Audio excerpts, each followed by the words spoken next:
हर हर महादेव।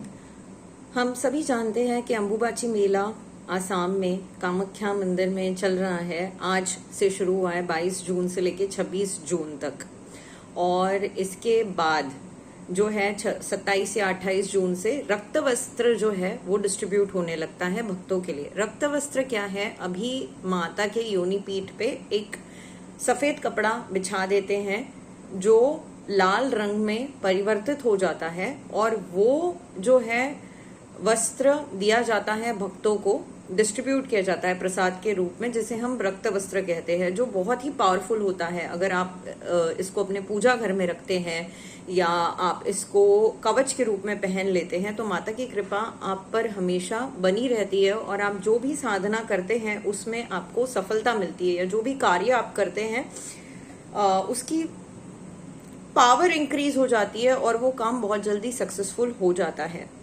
तो जबकि अंबुबाची मेला चल ही रहा है तो मैंने सोचा क्यों ना कामाख्या माता की उपासना के ऊपर ही वीडियो बनाया जाए। अभी जबकि इन 4 दिनों में आप माता की कौन से मंत्र कर सकते हो या साधना कर सकते हो। देखिए, माना जाता है कि जो कामाख्या की पूजा करते हैं वो इन 4 दिनों में कोई नया संकल्प नहीं लेते। अग्नि भी प्रज्वलित नहीं करी जाती कुछ कुछ सिटीज में, कुछ कुछ स्टेट्स में, ठीक है। अब इसका मतलब ये नहीं है कि आप मेडिटेशन या मंत्र जाप नहीं कर सकते। आप कामाख्या माता के प्रणाम मंत्र का जाप कर सकते हो, आप नरवाण मंत्र का जाप कर सकते हो। इसके अलावा आप जो ओम एम रीम क्लीम कामाख्याय नमः का जाप भी कर सकते हो, ठीक है। माता का जो बीच मंत्र है क्लींग, इसका आप जाप कर सकते हो, और प्रणाम मंत्र का। ओके, अब मान लीजिए किसी को, अगर ये तो हो गया कि आप इन 4 दिनों में ये मंत्र जाप कर सकते हो या कामाख्या स्तोत्र का पाठ कर सकते हो, लेकिन अगर किसी को कामाख्या उपासना या साधना शुरू करनी है तो वो कहाँ से शुरू करे? तो आप माता की जो फोटो है Amazon पे या किसी भी आप ऑनलाइन पोर्टल से, अगर आप खुद जाते हैं कामाख्या तो आप वहां से ला सकते हैं, अदरवाइज आपको Amazon पे भी मिल जाएगी। तो माता की जो फोटो है वो आप सामने आपको रखनी है। सबसे पहले जिस कमरे में आप पूजा करने वाले हैं वो कमरा, पूरा घर आप साफ करिए। उस जगह पे आप गंगा जल छिड़किए जहाँ पे आप पूजा करने वाले हैं। वहां पे एक चौरंग आपको रखना है। चौरंग के ऊपर आपको लाल कपड़ा बिछाना है। आप जो सामने आप बैठने वाले, आपका आसन भी लाल होना चाहिए। आप लाल कपड़े पहन लो। अब हर दिन तो आप साधना करोगे, आप लाल कपड़े नहीं पहन सकते, तो आप एक लाल चुनरी रख दीजिए या लाल रुमाल रख दीजिए। मर्दों के लिए लाल रुमाल रख दीजिए आप, और औरतों के लिए लाल चुनरी रख दीजिए कि जब भी आप साधना करें तो आप वो लाल चुनरी अपने सर पे ओढ़ ले। भले आप रेड कलर के कपड़े नहीं पहन रहे हो, बट रेड कलर आपने पहन रखा है किसी न किसी रूप में, ठीक है। फिर आपको चौरंग के ऊपर घी का दीपक जलाना है। उस घी की दीपक की जो बाती होती है उसको भी आप कुमकुम लगाकर लाल रंग की कर सकते हैं। फिर माता को आपको धूप दीप इत्यादि अर्पण करना है। हिबिस्कस के जो फ्लावर्स होते हैं, यानी कि जास्वंदी के जो फ्लावर्स होते हैं रेड कलर के, वो आप माता को चढ़ाइए।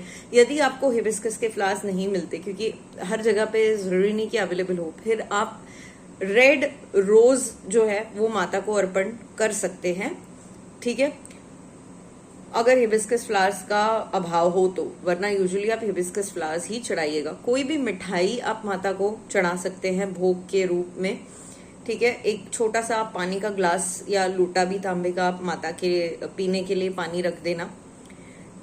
लाल वस्त्र, रक्त वस्त्र अगर आपको मिलता है, जो कि आजकल तो बहुत आसानी से मिल जाता है, 27 या 28 तारीख के बाद डिस्ट्रीब्यूट होने लगेगा। कुछ वेबसाइट्स पे अभी ऑनलाइन भी मिल जाता है।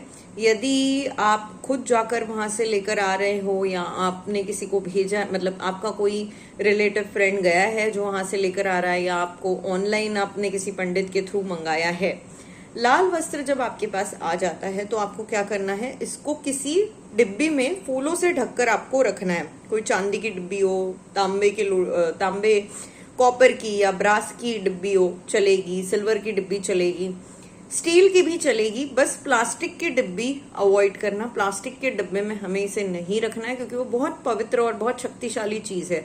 तो किसी कॉपर, ब्रास, सिल्वर या स्टील के डिब्बी में आप उस रक्त वस्त्र को रख दीजिए, फूलों से ढककर आपको इसको रखना है। ठीक है, अब फूल तो खराब हो जाते हैं हर दिन के बेसिस पे, तो आप जो है उसको आप प्लास्टिक के फूलों से चाहिए तो ढककर रख दीजिए, या आप ऊपर कोई कपड़ा बिछा दीजिए जिससे आप ढककर रखें। लेकिन कोशिश करिए कि जनरली आप जो रियल फ्लावर्स है उसी से ढक के रखें और हर दिन उन फ्लावर्स को आप चेंज करें। अभाव है, हर दिन हमसे नहीं हो पाएगा, तो प्लास्टिक के फ्लावर्स से आप ढक कर रख दीजिए, कोई बात नहीं। ठीक है, संकल्प लेना है आपको। संकल्प कैसे लिया जाता है? आपको हाथ में, राइट हैंड में अपने पानी लेना है, थोड़ा सा चावल लेना है और अपना नाम, अपने फादर का नाम, शादीशुदा है आप तो अपने पति का नाम, अपना गोत्र आप बोलेंगे, और जो भी आप संकल्प ले रहे हैं, जो भी आप माता की साधना करने वाले हैं, वो कितने आप कब तक करने वाले हैं साधना और किस चीज की साधना करने हैं, वो आपको बोलकर वो पानी जो है आपको धरती पे छोड़ना है। तो संकल्प लेकर आप कामाख्या स्तोत्र से शुरुआत कर सकते हैं कि आप कामाख्या स्तोत्र का पाठ करें। कितना? आप पहले संकल्प लीजिए कि आप 1000 रिसाइटेशंस करेंगे कामाख्या स्तोत्र के 1.5 महीने में। ठीक है, 1.5 मंथ में आपको 1000 रिसाइटेशंस कंप्लीट करने हैं, ये आप संकल्प लीजिए। उसके बाद क्या करना है? उसके बाद आप इसको कंटिन्यू कर सकते हैं, लेकिन शुरुआत में आप ये ले लीजिए कि आप 1000 रिसाइटेशंस 1.5 महीने में करेंगे। इसके बाद माता आपको खुद ही गाइड करने लगेगी कि आपको आगे आपके साधना में कैसे बढ़ना है। You will start seeing the changes. लेकिन 1.5 महीने बाद 1000 रिसाइटेशन फिनिश करके छोड़ नहीं देना है। You have to continue the recitation, you will add more things to it. अब जब कभी आप कामाख्या क्षेत्र विजिट कर रहे हैं, ठीक है, आप जो साधना आपके घर में करते हैं, कामाख्या स्तोत्र का रिसाइटेशन करते हैं, या आप प्रणाम मंत्र का पाठ करते हैं, या माता के बीज मंत्र का आप पाठ कर रहे हैं, तो जब भी आप कामाख्या मंदिर विजिट करेंगे, सेम साधना जो आप घर पे कर रहे हैं, आपको वही साधना वहां भी जाकर कंटिन्यू करनी है। उस क्षेत्रपीठ में बैठकर आप अपनी साधना वहां पर करिए। ठीक है, वहां माता के गर्भगृह के बाहर का जो पाठ है, ठीक है, मंदिर का पाठ है, वहां आप प्रदक्षिणा करिए, और प्रदक्षिणा करते वक्त आप माता का प्रणाम मंत्र, स्तोत्र या जो भी साधना आप करते हैं वही आप वहां पर बोलते बोलते प्रदक्षिणा करिए। वहां बैठकर आप आपका माला जाप करिए।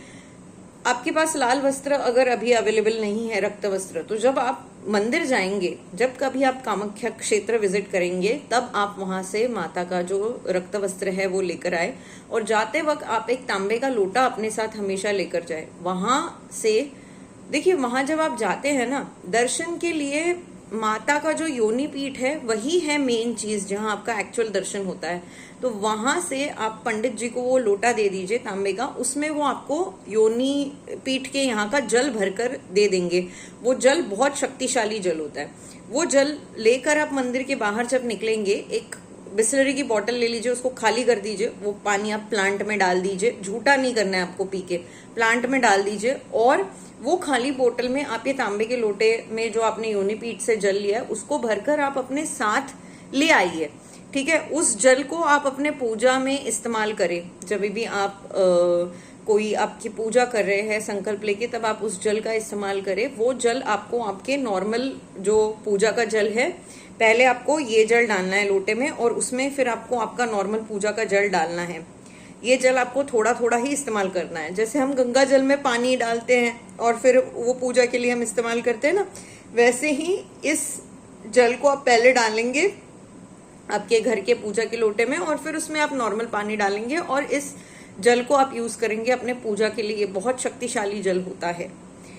ठीक है, तो इस तरीके से आप कामाख्या माता की उपासना कर सकते हैं या उनकी साधना कर सकते हैं। बिगिनर लेवल पे आप इस तरीके से माता की साधना शुरू कर सकते हैं। And this 4 days are very very potent to do her sadhana. And later on, अभी इसके बाद माता अभी रजस्वला है, जब अम्बुबाची मेला खत्म हो रहा है 26 को, तब गुप्त नवरात्रि स्टार्ट हो रही है। तो यही माता की साधना जो आप शुरू कर रहे हो वो आप गुप्त नवरात्रि में कंटिन्यू कर सकते हो। और गुप्त नवरात्रि में जितने आप रिसाइटेशंस करोगे, चाहे वो कामाख्या स्तोत्र के हो या जाप के हो, जितने आप रिसाइटेशंस करोगे 9th डे पे उसका, जितने आपने टोटल रिसाइटेशंस किए उसका 1 दशांश आपको हवन करना है। ठीक है, एंड भोग आप जो चाहे आप माता को भोग लगा सकते हैं। बस इतना याद रखिए कि अगर आप रक्त वस्त्र अपने घर ला रहे हैं, उसको कायदे से बहुत अच्छे तरीके से रखिएगा। उसको रोज धूप दीप अगरबत्ती आपको दिखाना है, और उसको चांदी के, कॉपर के या ब्रास के डिब्बे में, जैसे मैंने पहले कहा, या स्टील के डिब्बे में आपको उसको रखना है और उसको फूलों से कवर करना है। वो बहुत पवित्र और शक्तिशाली चीज है, उसके ऊपर हर किसी की नजर नहीं जानी चाहिए। हर किसी को बताना नहीं है कि हमारे पास रक्त वस्त्र है। उसको आपको आपके मंदिर में अच्छे से रखना है और ढककर कवर करके अच्छे से रखना है। ठीक है, इस तरीके से आप माता की साधना कर सकते हैं। उम्मीद है कि आपको इस वीडियो से कामाख्या माता के बारे में जो आप चाहते हैं वो जानकारी मिली हो। वीडियो अच्छा लगा हो तो वीडियो को लाइक करिए, चैनल को सब्सक्राइब करिए, और इस वीडियो को आपके जो भी फ्रेंड्स हैं जो कामाख्या भक्त है या कामाख्या माता के ऊपर बहुत बिलीव करते हैं, उनकी साधना शुरू करना चाहते हैं, उन तक ये वीडियो जरूर पहुंचाइए। हर हर महादेव।